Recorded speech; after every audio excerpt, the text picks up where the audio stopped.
ये इस देश की सबसे बड़ी दिक्कत है। क्या? अनावश्यक नफरत। कि अगर किसी कौम को खराब करना हो, किसी जाति को खत्म करना हो, बर्बाद करना हो, उसको नफरत सिखा दो। जिन्ना को गाली दिए जा रहे हैं। कुछ जानते हो जिन्ना के बारे में? नहीं नहीं, हम क्या जाने, कौन है ये? गांधी से नफरत शुरू कर दी। कुछ लोग गांधी को ही गाली दिए जा रहे हैं। क्यों भैया? पता नहीं। नहीं, तुम्हारा जमीन कब्जा कर लिया। नहीं नहीं, हमारा कैसे कब्जा कर लेगा? अंबेडकर से नफरत कर रहे हैं, मोदी से नफरत कर रहे हैं। क्यों भाई? अननेसेसरी नफरत जहर से भी खतरनाक है। ये मेरी आप सभी लोगों से हाथ जोड़कर विनती है कि अनावश्यक नफरत मत करिए, क्योंकि नफरत की जो आग है, ऐसा कहते हैं, मैंने भी सुना है कि व्यक्ति स्वयं उसमें जलता है। तो कहते हैं कर्म से फल मिलता है। बिल्कुल नहीं सर। जो भी इस जीवन में संघर्ष को अपना एंजॉयमेंट बना लेगा, वो अपनी आधी लड़ाई को पूरा कर लेगा। ये इस देश की सबसे बड़ी दिक्कत है। क्या? अनावश्यक नफरत, अननेसेसरी हेट्रेड, अननेसेसरी। ये इस देश की इतनी बड़ी दिक्कत है सर, अननेसेसरी हेट्रेड। इंग्लिश से नफरत करते हैं। आप पब्लिक प्लेस में थोड़ा सा इंग्लिश बोल दो, खासकर गांव वगैरह में इंग्लिश बोल दो, लोग तुरंत कहेंगे ये मैं काले का पोता। इंग्लिश, किसी भाषा को जानना बुरा नहीं है सर, अचीवमेंट है। तमिलनाडु में उनको हिंदी से दिक्कत है। खैर, उसके अपने रीजन है सर, उसके अपने कारण है, हर चीज के अपने रीजन। इस देश की एक बहुत बड़ी बड़ी बड़ी दिक्कत, अननेसेसरी हेट्रेड, अनावश्यक नफरत। जिन्ना को गाली दिए जा रहे हैं। कुछ जानते हो जिन्ना के बारे में? नहीं नहीं, हम क्या जाने, कौन है ये? अरे तब क्यों गाली देते हो यार? कम से कम गाली दे रहे हो, वो अच्छी बात है, दो, जान तो लो। इस देश की बहुसंख्यक एक बड़ी बड़ी सेक्शन की जनता है, बड़ी। तभी तो कहा हिंदुस्तान भेड़िया धसान। गांधी से नफरत शुरू कर दी। कुछ लोग गांधी को ही गाली दिए जा रहे हैं। क्यों भैया? पता नहीं। नहीं, तुम्हारा जमीन कब्जा कर लिया। नहीं नहीं, हमारा कैसे कब्जा कर लेगा? तब क्यों गाली दे रहे हो? नहीं, अरे देश का बंटवारा करा दिया। कब कब कराया? नहीं कराया इसने। अरे तो किस सन में कराया? अब सन वन हमको नहीं पता, इसी ने करवाया। गांधी के चक्कर में देश का बंटवारा हुआ है। हाँ, तो कोई सन तो होगा ना भैया, वो हमको नहीं पता। तो तुमको कैसे पता बंटवारा करा दिया? वो हमको पता है। अंबेडकर से नफरत कर रहे हैं। आप पूजा कर रहे हो अननेसेसरी, वो अच्छा है, वो अच्छा, उसको मैं बुरा नहीं मानता। आप किसी की पूजा कर रहे हो बिना जाने, कम से कम कुछ पॉजिटिव तो कर रहे हो। लेकिन पूजा करके जो पूजा कर रहे हैं उनको भी जानना चाहिए। अननेसेसरी नफरत जहर से भी खतरनाक है। ये मेरा स्टेटमेंट कहीं डायरी में लिख लीजिएगा। अननेसेसरी नफरत जहर से भी खतरनाक है, जहर से भी। मोदी से नफरत कर रहे हैं। क्यों भाई? अरे मुसलमानों के पीछे पड़ा हुआ है। कैसे कैसे पड़ा हुआ है? नहीं नहीं, पड़ा हुआ है पीछे, मुसलमानों को खत्म करना चाहता है ये। कैसे? हाँ, हमें भी बताओ कैसे। नहीं, बस है। अरे भैया, तो रीजन तो दे दो, कुछ प्रूफ दे दो, कुछ एविडेंस दे दो, हम भी जान जाएं, हमें भी लगे कि हाँ यार, ये आदमी तो एकदम मुसलमानों के पीछे पड़ा हुआ है, खत्म कर देना चाहता है मुसलमानों को। ये मेरी आप सभी लोगों से हाथ जोड़कर विनती है कि अनावश्यक नफरत मत करिए। क्यों? आप जिससे नफरत करेंगे वो आपके अचेतन मन में, सबकॉन्शियस मन में बैठ जाएगा। समझिएगा जो मैं कह रहा हूं। आप जिससे नफरत करेंगे, भाई बहुत सारे लोग हैं जो मेरा विरोध करते हैं, मैं जानता हूं। बहुत सारे लोग हैं जो गाली देते हैं, मैं जानता हूं। मेरे उनसे कोई नफरत नहीं है ही नहीं। मैं तो लिख देता हूं शानदार, जबरदस्त, जिंदाबाद। क्यों? उसकी वजह मैं बता दूं कि जब भी तुम किसी से नफरत करोगे, वो तुम्हारे सबकॉन्शियस में आके बैठ जाएगा। जिससे प्यार करोगे वो भी बैठ जाएगा। अब इसका खेल समझ रहे ना? नफरत और लव, हेट्रेड और लव का कॉन्सेप्ट। जिसको तुम प्यार करोगे, जिसको तुम हेट करोगे और जिसको तुम लव करोगे, वो तुम्हारे अचेतन जो तुम्हारा सबकॉन्शियस मन है, उसमें वो बैठ जाएगा। फिर क्या होगा? फिर होगा ये कि जब भी वो याद आएगा, अगर हेट कर रहे हो उस आदमी से और वो आदमी याद आ गया, तो तुरंत शरीर में नेगेटिव हार्मोन्स बहना शुरू हो जाएंगे। आप गुस्सा हो जाओगे, आप आग बबूले हो जाओगे, आप एकदम तिलमिला जाओगे, अंदर से बड़बड़ाने लगोगे, बदला लेना है भाई साहब। कृष्ण को देखो, कंस से नफरत नहीं है, मार डाला कंस को। वो फॉर्मूला मुझे बड़ा अच्छा लगता है, मार डाला। लेकिन आप अगर सीन देखो तो अंतिम तक हंसते रहे। क्या मामा जी? इसीलिए हम उन्हें भगवान कहते हैं। अप्रोच ही अलग है लाइफ का, कॉन्सेप्ट ही अलग है जिंदगी का। मारते मारते भी हंस रहे हैं। शिशुपाल गाली दे रहा, गुस्से में है। युधिष्ठिर क्रोध में आ गए हैं, रोकते हैं वो युधिष्ठिर को, अर्जुन को। अरे मुस्कुराते हैं शिशुपाल को देख के, अरे यार गाली दे रहे हो यार। फिर जब वो 90 क्रॉस कर जाता है तो टोकते भी हैं कि भाई तेरी माँ को वादा किया है हमने कि 100 क्रॉस हो जाएगा तो लगा देंगे। और देता है, कहता है ये सब बातें किसी और को धमकी देना, मैं जानता हूं तेरी औकात। और 100 खत्म हुआ, पिस्टल निकली, उड़ा दिया। जीसस क्राइस्ट कहते हैं लव इज गॉड। क्या स्टेटमेंट है, मैं बहुत दिन तक ये बात समझ नहीं पाया। लव इज गॉड, प्रेम भगवान है। कैसे? तो जिसको आप प्रेम करते हो, जब आप उसको याद करते हो तो पॉजिटिव हार्मोन्स बहना शुरू हो जाते हैं। तो आप जो काम कर रहे हो और उस आदमी की याद आ गई, तो आपके जीवन में सिर्फ ऐसे लोग हैं जो, आपके जीवन में कोई हेट्रेड वाला है ही नहीं। एक है कि आपने दुश्मन को देखा, आप अपसेट हो गए, तो once in a blue moon आप अपसेट हो गए। एक है बार बार याद आ रही है, आप 24 घंटे में 24 बार अपसेट हो रहे हो, तो वो 24 घंटे में जो 24 बार अपसेट हो रहे हो वो आपका नुकसान कर रहा है सर। इसीलिए कहते हैं कि अगर किसी कौम को खराब करना हो, किसी जाति को खत्म करना हो, बर्बाद करना हो, उसको नफरत सिखा दो। किसी भी जात, किसी भी धर्म, किसी भी राष्ट्र को अगर खत्म करना हो, उसका विनाश करना हो, उसको नफरत सिखा दो। क्योंकि जब तुम उसे नफरत सिखा दोगे, क्योंकि जब जब वो नफरत के भाव में आएगा, समझ लीजिए सर, बहुत बड़ी बात है ये। मुझे कृष्ण का फॉर्मूला बड़ा अच्छा लगता है, उड़ा दो, किसी से नफरत मत करो। क्योंकि नफरत की जो आग है, ऐसा कहते हैं, मैंने भी सुना है कि व्यक्ति स्वयं उसमें जलता है। कई बार ऐसे चीजें, घटनाएं घटती हैं जब आप किसी को माफ नहीं कर सकते। किसने कहा सर माफ करने के लिए? नफरत करने का मतलब यह थोड़ी माफ कर दो। कृष्ण को देखो, नफरत ना करने का मतलब यह नहीं है माफ कर दो।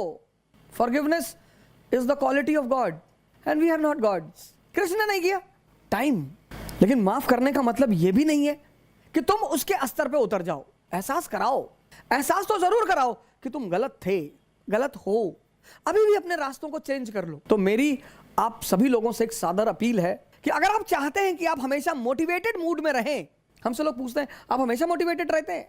रहना ही पड़ता है सर। कुएं में पानी होगा तभी तो निकाल कर दूसरे को दोगे।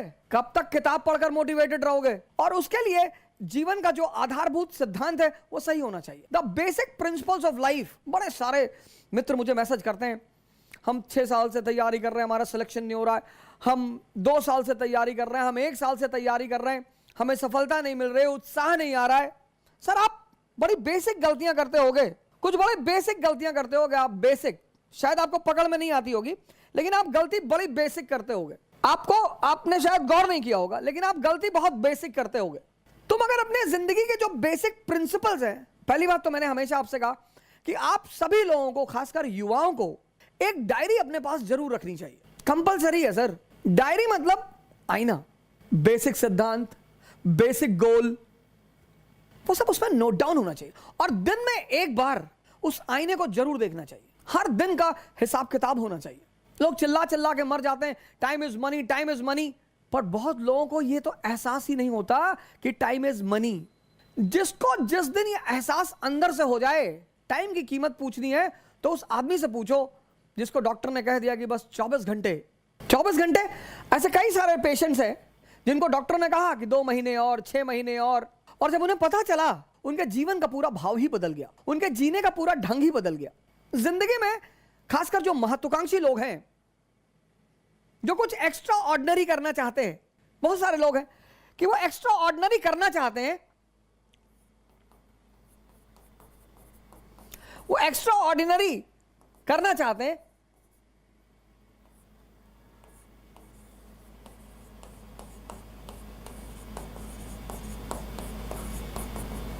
पर एक्स्ट्रा ऑर्डिनरी बनना नहीं चाहते।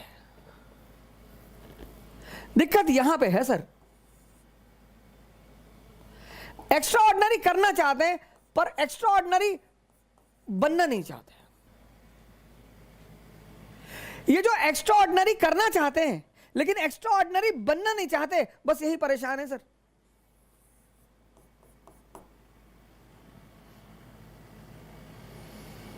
बस यही परेशान है। हर आदमी एक्स्ट्रा ऑर्डिनरी करना चाहता, आइडेंटिटी चाहता, आइडेंटिटी।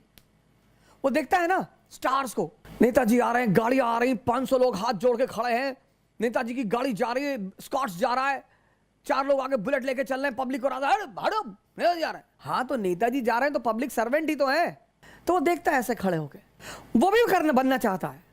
मैं बहुत लोगों से बातें करता हूँ, गांव जाता हूँ, शहर जाता हूँ, तो लोग कहते हैं कि भैया सपना तो हमरो है भैया।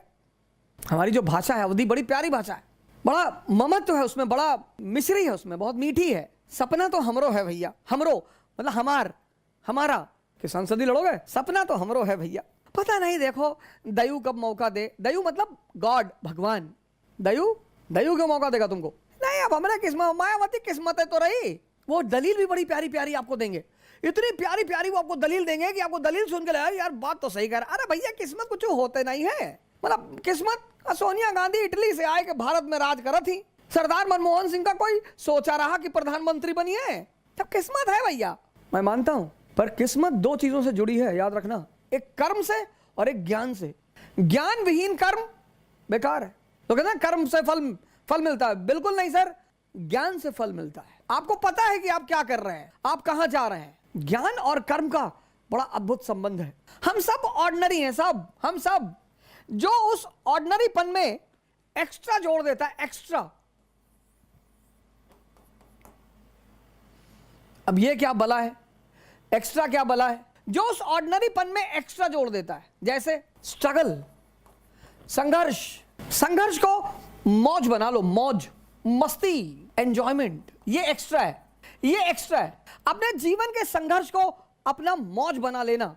कभी मौका मिले, कभी भी आप लोगों से हाथ जोड़कर निवेदन है, शरद जी ने राम मनोहर लोहिया जी की जीवनी लिखी है, किसी ने भी, आप कोई बात नहीं, राइटर आप अपने उससे लोक साहित्य प्रकाशन से, जो हिंदी मीडियम के लोग हैं मैं उनको बता रहा हूं, लेकिन आप कभी भी मौका मिले ना तो डॉक्टर राम मनोहर लोहिया की जीवनी पढ़ो सर। कई ऐसे इंस्टेंसेस आएंगे ना कि आप स्टन हो जाओगे एकदम कि अरे बाप, ये जज्बा, ये उस आदमी ने। सबसे बड़ा एग्जांपल मैं आपको दे रहा हूं, आउट ऑफ ट्रेंड हट के एग्जांपल आपको दे रहा हूं, डॉक्टर राम मनोहर लोहिया।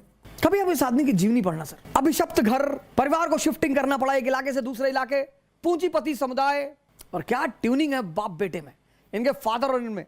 दोनों लोग कलकत्ता में मैच देखने गए, बाप बेटे साथ में गए मैच देखने, फुटबॉल। तो इनके फादर ने इनसे पूछा कि माचिस रखे हो? इन्होंने कहा हाँ रखे। तो कहा लाओ, तो माचिस लिया, सिगरेट लगाई, सिगरेट जला ली। तो राम मनोहर लोहिया ने अपने पिताजी से कहा आपके अंदर संस्कार नहीं है पिताजी। बोले क्यों? बोले आप अकेले अकेले पी रहे। तो फादर ने माफी मांगी, पैकेट निकाला, बेटे को दिया। जर्मनी पहुंचे, जर्मनी बर्लिन विश्वविद्यालय के एक नियम है, वहां प्रोफेसर चयन करता है, मतलब आपको अपना प्रोफेसर खुद चुनना पड़ता है जिससे आपको पढ़ना है। इन्होंने जिस प्रोफेसर को चुना उसने मना कर दिया कि ना तुमको जर्मन नहीं आती, मैं तुमको पढ़ाऊंगा नहीं। सर पढ़िए आप इस आदमी की जीवनी, आपने बड़ी जीवनियां पढ़ी होगी, गांधी को पढ़ा होगा, अंबेडकर को पढ़ा होगा, सर डॉक्टर राम मनोहर लोहिया को पढ़िए सर, मजा आएगा सर। आप में से पता है उनकी सबसे खास बात क्या है? उनकी सबसे खास बात यही है, संघर्ष को मौज बना लिया, एंजॉयमेंट। जो भी इस जीवन में संघर्ष को अपना एंजॉयमेंट बना लेगा वो अपनी आधी लड़ाई को पूरा कर लेगा। आधी लड़ाई खत्म, वहीं पे खत्म सर। जिसने, मैं फिर से रिपीट करूंगा, anyone who will turn his struggle into his enjoyment. ले लो तुम कोई एग्जांपल ले लो, कोई भी जो ग्राउंड से लेकर जमीन तक, ऊपर आसमान तक गया हो, कोई एग्जांपल ले लो। सबने संघर्ष को गले लगा लिया कि भागना है ही नहीं, लड़ेंगे। संघर्ष ये पहला सूत्र है, हर महत्वाकांक्षी का ये पहला सूत्र है, संघर्ष से नफरत मत करना। तुमने देखा होगा कई बार, तुमने अपना हाथ वगैरह दिखा होगा, कुंडली वगैरह दिखा होगा, तो छूटते ही सामने वाले ने कहा होगा बड़ा संघर्ष है जीवन में, और तुम बड़े टेंशन में आ गए होगे कि अरे यार। और संघर्ष बहुत किस्मत वालों के जीवन में है सर। राहुल गांधी के जीवन में है, देखो बेचारे संघर्ष कर रहे हैं प्रधानमंत्री बनने के लिए, है संघर्ष, कितना प्यारा संघर्ष है। संघर्ष से डरने का नहीं, ये एक्स्ट्रा है। आप कहते हो ना एक्स्ट्रा क्या, मैंने क्या कहा अभी आपसे? मैंने कहा दुनिया में सब एक्स्ट्रा ऑर्डिनरी करना चाहते हैं, लोग एक्स्ट्रा ऑर्डिनरी बनना नहीं चाहते। तो ये एक्स्ट्रा क्या है सर? पहला एक्स्ट्रा, संघर्ष को मौज बना लेना। लड़ना तो है सर, उसमें रोना क्या? कृष्ण, राम, राणा सांगा, राणा प्रताप, बाबर, महमूद गजनी, ये सब इस एग्जाम्पल में आते हैं सर। इन्होंने संघर्ष को अपना मौज बना लिया सर, लड़ेंगे।